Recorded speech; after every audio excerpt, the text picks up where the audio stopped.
Welcome back. When it comes to the latest trends in state economic growth, where does Florida rank? Well, I recently spoke with John Williams from the American Legislative Exchange Council to get some statistics, including which states rank the highest and where Florida does. Take a look. This year, Utah actually gets the #1 award now for the 10th year running.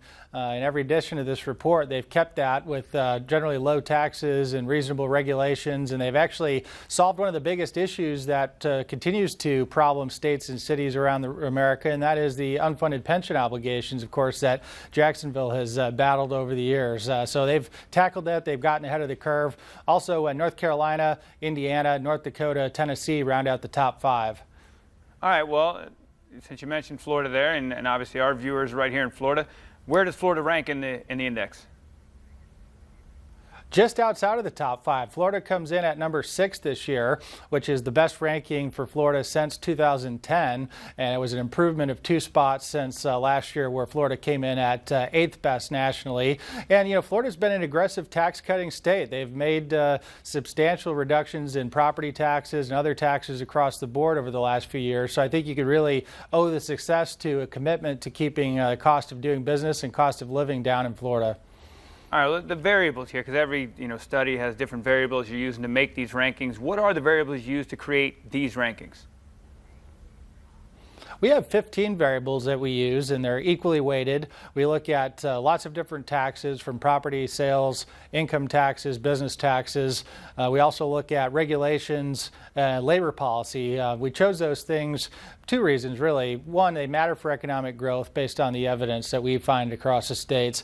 But then also, they're things that lawmakers in Tallahassee and state lawmakers all across America actually have a role in shaping, and they can change and make their state either more competitive or less, depending on the choices that they make. And you don't want to be last in anything, especially in a ranking of states' economic growth. So what states do rank the lowest, and why? Well, I think one of the key takeaways is don't be like New York. New York has been 50th out of 50 for most of the years of our index, and they've been up there with Vermont, Connecticut, New Jersey, California, a lot of the states that have followed the high tax model. And when you go to a place like Florida, you see a lot of former New York residents. You see a lot of former New Jersey residents coming to places like Florida, and they're going there for economic opportunity. They're voting with their feet, and as a result, it's been very good for Florida. I mean, New York and New Jersey have been some of Florida's greatest economic development program.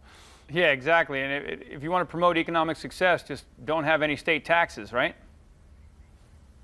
No state income tax anyways. Obviously, you got to raise some revenue for core government functions, but the income tax is one of the most damaging forms of tax.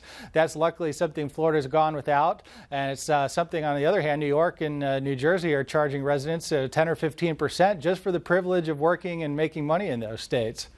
Yeah, it seems ridiculous when you state it out loud like that, why anyone would choose to live in those states. That's why I moved from Jersey down to here. But let's get our viewers information. See, you're one of them, and you get the weather. Exactly, and no state income tax. Where can our viewers go to get more information? They can go to richstatespoorstates.org, which is a brand new website out today, to go through and see how the states rank, and also over the last 10 years, what kind of progress has been made by states like Florida. And we'd like to thank American Legislative Exchange Council for making that segment possible.